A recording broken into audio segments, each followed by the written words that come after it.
No, he's been knocked out. It's over. Mamma mia, he's done it. Anthony Joshua defeats Vladimir Klitschko. AJ does it in style. Beaten down, hopeless, without an answer, and Lomachenko has made Rigondeaux quit. It's Fistianados with Evan Rutkowski. He's a good boy, you know. Hello, fight fans. It is Wednesday, May 16th.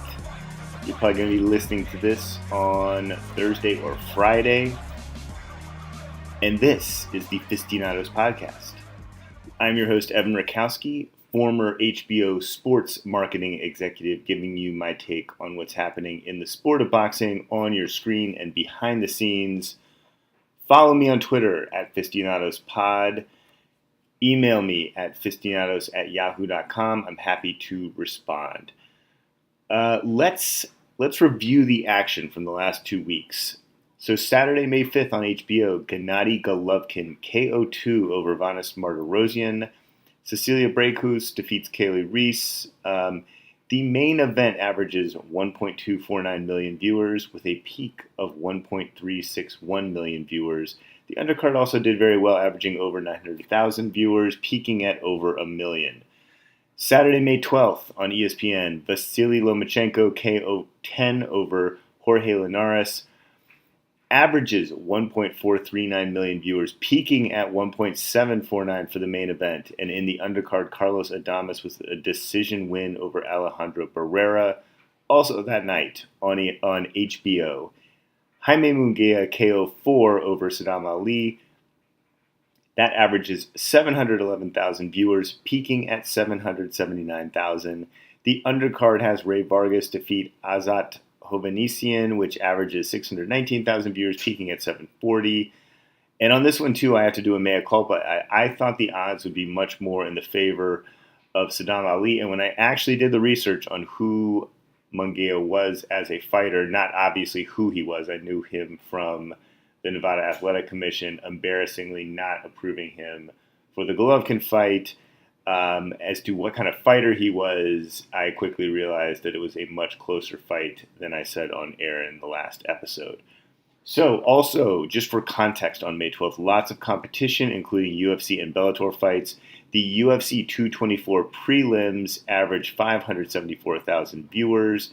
They were on FX as opposed to their usual Fox Sports 1, and the pay-per-view was out of Brazil, so usually those do much less pay-per-view buys, and the viewership for the prelims are less.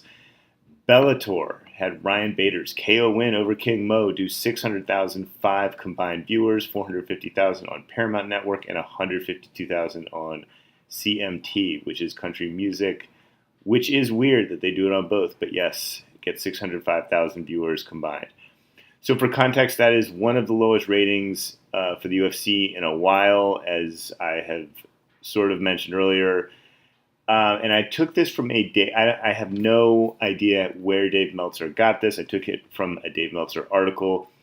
For Google search numbers, Lomachenko was number 6. That I found interesting. Okay, so overall thoughts on all these. The Triple G number is the highest rated pay cable show. I'm sure it will be the highest pay cable show of the year. There are lots of circumstances that we can talk about here. You know, the bottom line, this is a star-driven sport, and Triple G is a star who drives ratings. He hasn't fought on HBO in a while. This is great to have him fight on HBO. It does not take a former HBO executive to explain to you that really simple concept. You all understand it. Here's the one comment I will say. Under normal circumstances, this fight would have been promoted with a large paid media campaign behind it, a really big PR push, and the timing of all the nonsense that happened prevented a lot of that. Really what I mean by that is this rating could have been a lot higher. I think that says a lot for HBO. You put on a star, you get a great rating like that. Speaks more about the other television ratings that they've gotten this year, not this one. Because Triple G still gets a great rating. That's basically the bottom line. Other thing I want to touch on here is the purses for the fight. Golovkin only made $1 million. Vanes made $225, and the women fighters, I mean, their pay was pathetic. Breakus made like $50K. Reese made $25K. Again, it just raises a lot of questions for HBO here when you look at those numbers in the context of what they're doing. So enough of that. Let's look at May 12th. May 12th is really an interesting evening given all the circumstances around it. First of all, you got to look at that ESPN number, and it must be said the initial reports were not good at all. The overnight rating was actually just over 1 million viewers. I think with context, it's a little bit more digestible. The fact that it peaked at over 1.7 million is a good sign, combined with the fact that the start time got moved up. But, remember the history of this. The start time got moved up to accommodate the HBO replay, which was supposed to be Canelo Golovkin, but then it didn't. Didn't happen on Cinco de Mayo, and then the ESPN thing had to essentially go against 3 other combat sport events that night. So that context is important when you look at the ESPN number. But I think the bottom line is they really do have to get those higher level shows like the Lomachenko shows up to that 2 million number.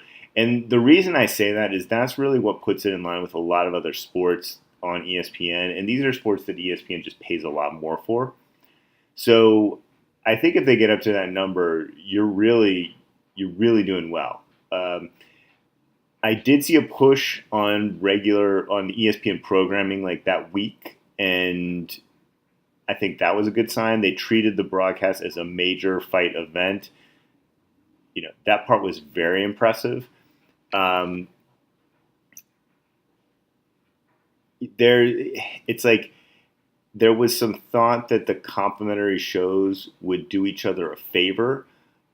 But if you look at the HBO number, that just wasn't the case. The ESPN main event, like the peak for the ESPN main event, was really more than double the HBO number. I think there's a case here that the HBO programming strategy really needs to be put under a microscope. I pointed this out in the last episode that there's some bad luck in this recent stretch for HBO. But the narrative here on what has happened isn't good at all. Just remember with this fight, HBO was only in this weight class. And this is where I really talk about the strategy. HBO was only in this weight class because Miguel Cotto wanted to fight there. And they were even probably only able to televise his final fight because they had saved a significant amount of money for the Klitschko-Joshua rematch, which didn't happen. So they needed to spend that money at the end of 2017. And because they spent it on Cotto, but because they weren't invested in the 154-pound weight class, they gave Saddam Ali a chance to move up in weight and fight Cotto. So Cotto gets hurt during the fight. Ali pulls off this great upset, and credit to him for doing that. But HBO was so uninvested, so strapped in that weight class, that they have him fight a Brit who pulled out, and then we find Jaime Munguia as this late replacement. And while it's a great story that the incompetent Nevada Athletic Commission wouldn't allow him as a Triple G opponent, he comes on to national TV for the first time and wins by dominant KO, wins an 154-pound belt. All the other belts are held by Showtime fighters right now, and almost all the top 10 fighters are Showtime fighters.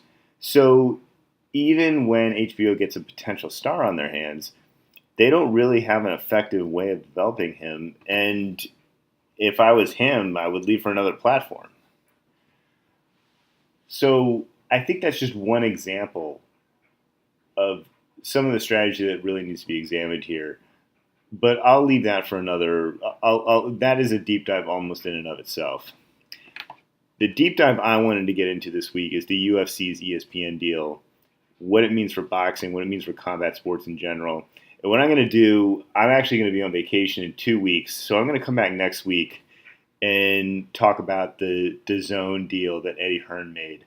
I think these are interrelated subjects. They're basically, it's a part one and part two, and they mean a lot, and they mean a lot together. They deserve their own deep dives, though. There's a lot to unpack with both of them. Before I get to that, though, there's two things I wanted to touch on from last episode that I probably could have done a better job explaining in the Q&A. First of all, part of the reason I came in low on the Anthony Joshua, Deontay Wilder pay-per-view fight number for that, or what most people considered low, was when they don't have a huge crossover star, like I mentioned, and I think I covered that part, you need a strategy to court the Hispanic fan base in a major way, since neither fighter is Hispanic. And right now, especially when there's not a big crossover star, that's a huge element to getting a big pay-per-view number. I don't want to harp on that too much. It is a consideration, though, and it's something that they would have had to, if you're making that fight right now, you have to come up with a big-time strategy for that. The second, when I was talking about what happens from a network perspective when a fight gets made, I essentially left out a part of the probably is actually what most of you people were wondering about. HBO has a matchmaker in-house that is constantly on the phone with promoters, managers, etc., trying to put together fight cards on a budget given by the head of the department. Historically, this person is like a high-profile department member. It's very outward-facing. It's like a Lou DiBella, Kerry Davis, Peter Nelson. Like these guys have all held the position, and it's usually with some people under them. They're usually in constant contact with the production team, the marketing group, all kinds of but media, and that part is just so it's so intrinsic to me. I didn't even think to mention it, but that's a really important part about how a fight gets made. It's that once those guys are the ones who actually agree to who is actually fighting who from the programming perspective. And then once they get that part done, everyone else goes ahead. And that's really the HBO machine that has worked so well for so many years. But let's go back. Let's do the real deep dive. Let's look at that ESPN Plus deal that the UFC signed about 2 weeks ago at this point. There has already been some good analysis that's been done, especially in the MMA media, on what this means for the UFC going forward, what it means for the sport on the whole, viewership, etc. The deal that got done is basically $150 million a year for 5 years. And it's going to be 15 fights. It's going to be the UFC library. With essentially, if you subscribe to Fight Pass, it's going to be that. And it's some other ancillary programming that hasn't fully been articulated yet. What is staggering here, well, to me, first of all, this number is about right. But to most of the people in the MMA media and the boxing media, which is, I think, where we really need to hit on here, this number was staggering. Most people thought ESPN massively overpaid, and that when MMA goes to the ESPN Plus platform, it's going to lose a lot of viewers.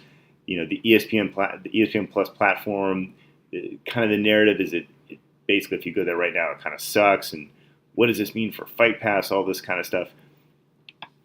Here's what I think is going to end up being a hot take, or might even be a scalding hot take based on what I've heard so far. I think ESPN will end up looking like they made a great deal by year 4 of this. And this was their digital deal. They still have yet to make their TV deal. Their TV deal was about for $150 million a year. They're expecting to get much more than that. And I actually think wherever their TV deal ends up, and my bet would be Fox right now. I think if Fox really wanted to get to Fox, what they should do is get the WWE and MMA, the UFC. They should redo that deal and put them together. I think it's complementary audiences. They could probably do it with boxing as well, but it's tough with the PBC. They're not putting on very high-level shows for Big Fox right now. But they should do some combination. Spike actually tried it for a little bit, not to major success, but I don't think they crossed platforms that well, crossed audiences that well. But anyways, I think that wherever their TV deal ends up, if it's Fox, they're going to overpay for that. And people thought that WME, William Morris Endeavor Agency, owns the UFC. Most people thought that the WME, they way overpaid for it. They paid over $4 billion. And I've been one of the few people saying that that's just simply not the case. I think Ari Emanuel, Lance Klein, WME, they're setting the template right now for how to make a sports rights deal by splitting the product into a digital package and a traditional TV package in a really smart, segmented way with exclusive content for each. This deal, it probably means that they got significant value in the deal. And why I'm getting into all this right now is because when you look at this from the perspective of the sport of boxing, wow. If promoters can really pull it together and figure out how to act in everyone's best interests, they can make so much more money. There's a case to be made that ESPN is getting really similar content from Top Rank as they are from the UFC for this. I mean, we don't totally know what the UFC's deal is, but it's library deals for both. And they're paying the UFC somewhere between 3 and 5 times as much as they're paying Top Rank. Now, we don't really know what number that is because I have a feeling Top Rank got paid more money when the ESPN Plus portion of the Top Rank package came out. And there's some ancillary evidence to that. Terrence Crawford, per reports, is making a career-high payday by fighting on ESPN Plus.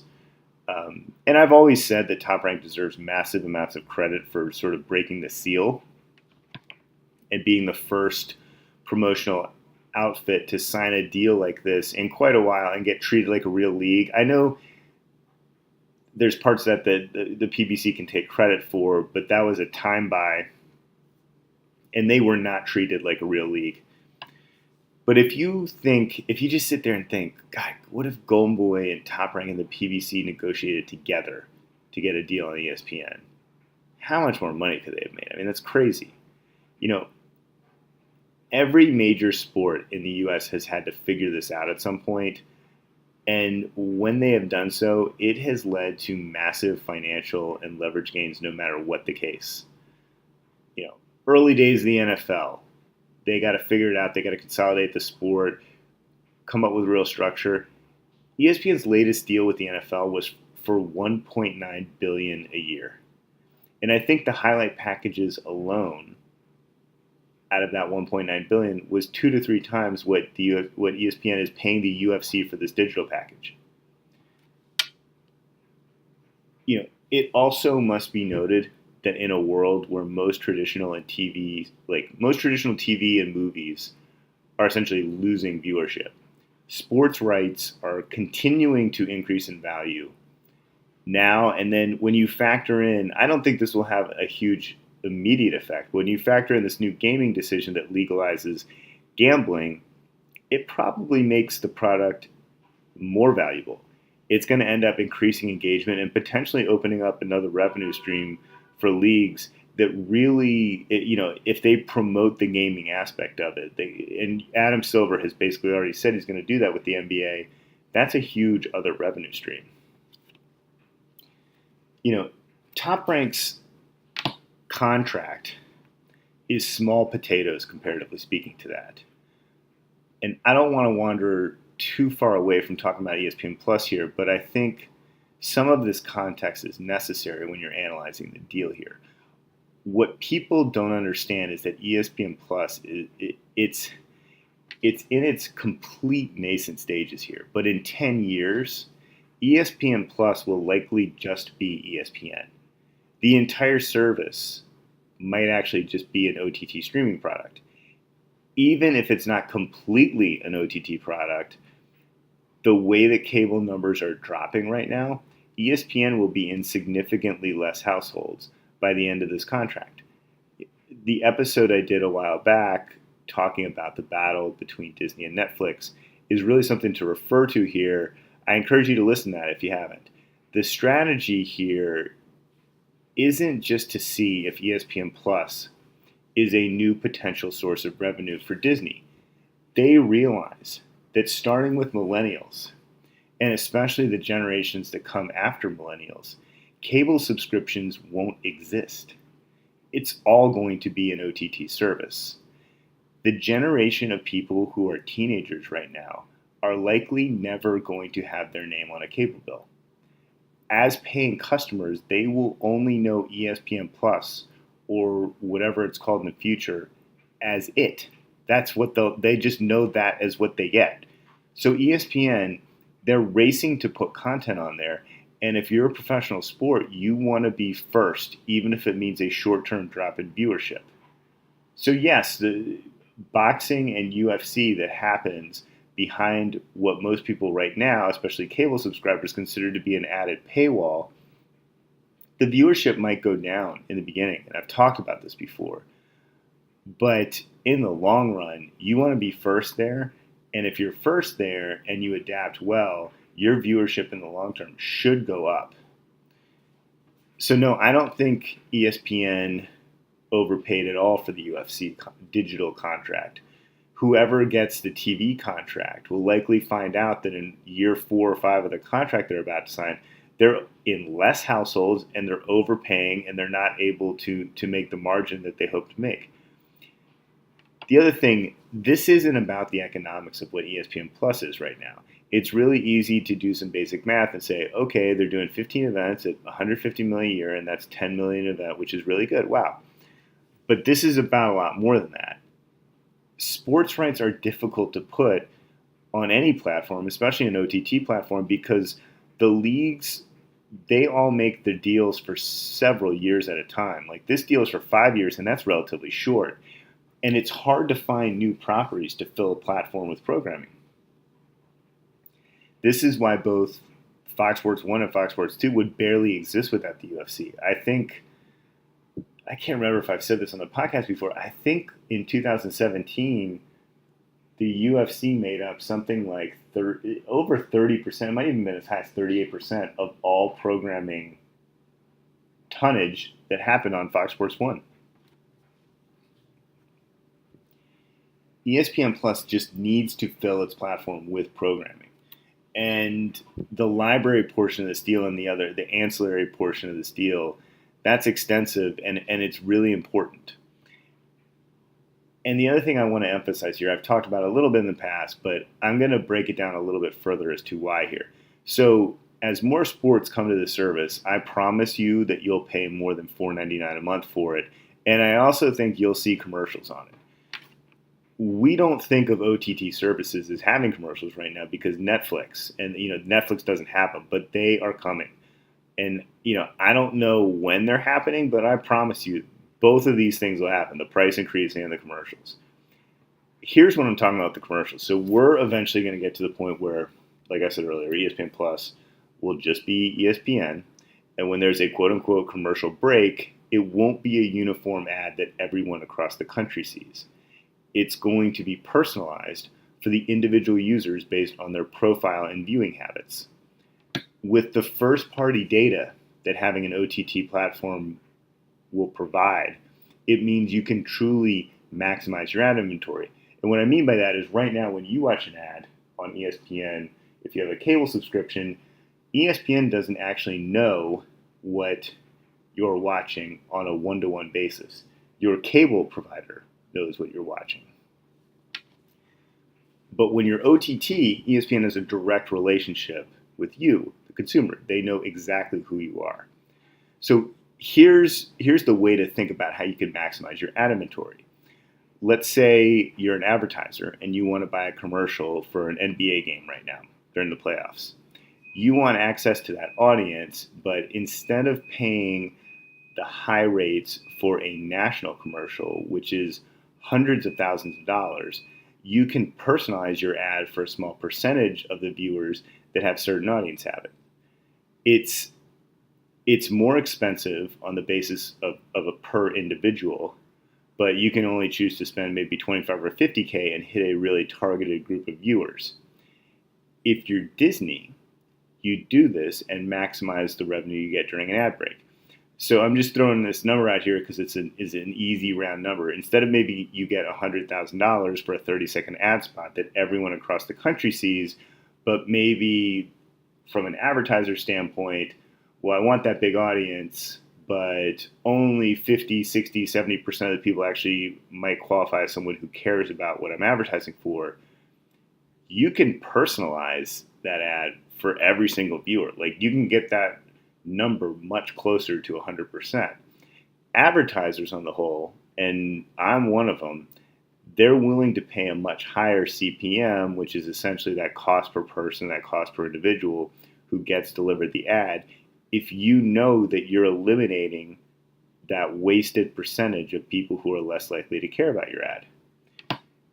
That $100,000 could easily turn into $125,000, $150,000, maybe even $200,000 if you nail this part down and you get it right. So there's a lot of money on the table for that, and that OTT platform provides a much deeper understanding of who you're advertising to.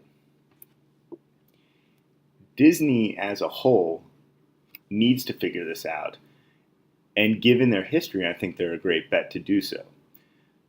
So look, in summary here, I think ESPN did not overpay, ESPN Plus.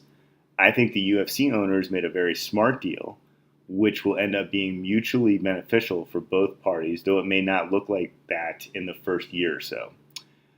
I think WME is likely going to come out of this TV contract negotiation feeling very good about the price they paid for the UFC, and most importantly of all, I think boxing promoters need to take note. Look at how much leverage the UFC had to make this deal, because they are clearly the top MMA promotion out there, and they acted uniformly, basically, in what's best for them. What if boxing had a better structure where the sport could exact this kind of leverage? Like, what if the WBSS, the World Boxing Super Series, truly had the leverage with the best fighters in the division to make an American TV deal like this? You know, what if the PBC, what if the PBC actually got it right? Like, what if they behaved more like the NBA or the NFL and they forced their best fighters to consistently fight each other, and they created some real brand equity early on when they did their time buy? What if Top Rank partnered with Golden Boy, like I said above? What if they did it with the PBC and Golden Boy? What if they did it with another promoter? What if they were able to do what Eddie Hearn is doing?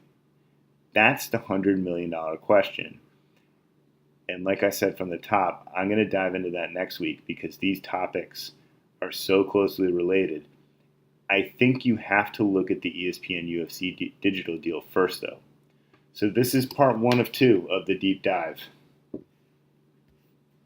The preview, I'm going to preview one night of fights. You know, actually there's some good fights on May 19th, and then we have a lesser fight on ESPN Plus on the 26th, and there's kind of a week off after that. So I'm going to preview this weekend's fights right now on Showtime.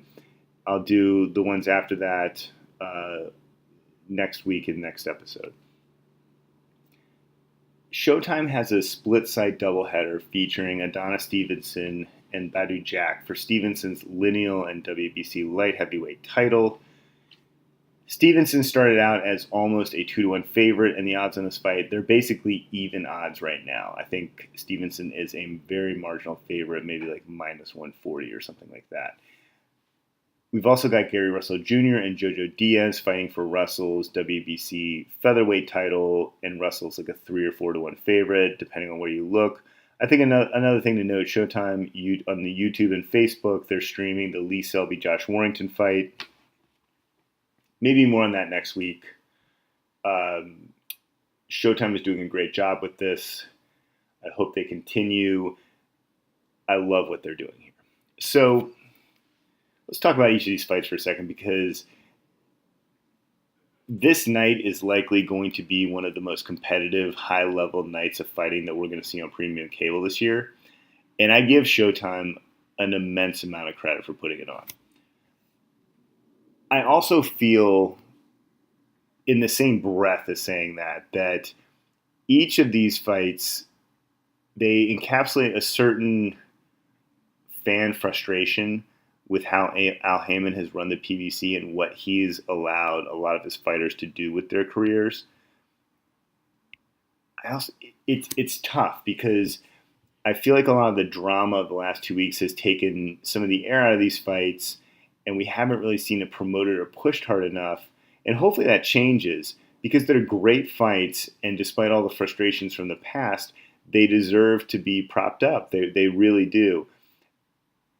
At 175, I just think most fans want Stevenson to stop holding his belt hostage. I've been over this before, but the list of defenses he's had is embarrassing, and the PBC should really be ashamed of themselves for the way they promoted him. He had a real opportunity to make a fight with Bernard Hopkins or Kovalev, or even both, and be the true kingpin at 175 pounds. And he didn't do that, which is really frustrating. But I think what is inexcusable is that he also had a chance to just be a big draw in Montreal the way Lucien Boutte or Jean Pascal were. And instead of trying to do that, he's just fought a list of opponents who've done so little for his career. And personally, I really get frustrated when a fighter has an opportunity to pursue greatness and then just chooses a much easier path. And by saying that, I'm not saying you can't take an easy fight from time to time, but the way you become a star in this business is by combining talent, marketability, fight style, and then maybe most importantly, a list of significant opponents that can naturally raise your profile. And Adonis Stevenson more than had the opportunity to do that. He just looked the other way. So obviously, I'm on a personal level rooting for Badou Jack here. I hope Jack will win, and then I hope he'll look for opportunities to unify, or at the very least, take on significant challenges. There's a lot of that's a great division to be in. There's a lot of great fights to be made. I've been over this, maybe a couple months ago at this point, but he's got a great opportunity. If Stevenson wins this, he technically has a great opportunity. I think we've seen him pass on that before, but Badou Jack, if he wins, has a great opportunity. Gary Russell Jr., he's probably the other poster boy for the downside of being an Al Heyman fighter. His career's just been maligned by inactivity and improper promotion. I think it's really good to see him fighting in the DC area again this weekend, but this is the kind of stuff we should have seen him been doing for a long time, given the kind of talent he has. The other thing with him is besides Lomachenko, his list of opponents is downright awful. This is a weight class that, again, it's like I'm saying the same thing over and over again. It's basically mirroring Stevenson. This weight class should have afforded him numerous opportunities to make big fights. And even though he's the betting favorite against Jojo Diaz, Diaz is a real live dog here, and he could easily pull off the upset, which is something I never thought I'd be saying when you look at their pure talent levels. Gary Russell Jr. has a lot more talent than Jojo Diaz, and Jojo Diaz can definitely beat him this weekend. In a lot of ways, I hope he does. Jojo Diaz is a great kid. I worked with him a little bit. I've taken him around on Radio Row. I root for him. I don't know if he truly has that exceptional talent level to. He certainly doesn't have the power, but this fight is going to really tell us where he is in terms of talent level. I'm not sure he has it. I hope he does. I hope he beats Gary Russell Jr. And I think a lot of fight fans feel the same way. It's like for such a great night of fights, if the fighters that were being featured here weren't so frustrating, I feel like it'd be a much bigger deal, but it's not. And it's all on them. It's all their own fault. So this has been fun. Like I said, I'll be back next week. I'll do a shorter preview for what's happening on the 26th, and then I'll be off on vacation and then come back. We have a good month of June to start out, so there'll be some bigger fights to preview for that. But look, guys, enjoy this one this weekend. Have a good time. I will talk to you guys next week. Did you get what you was looking for?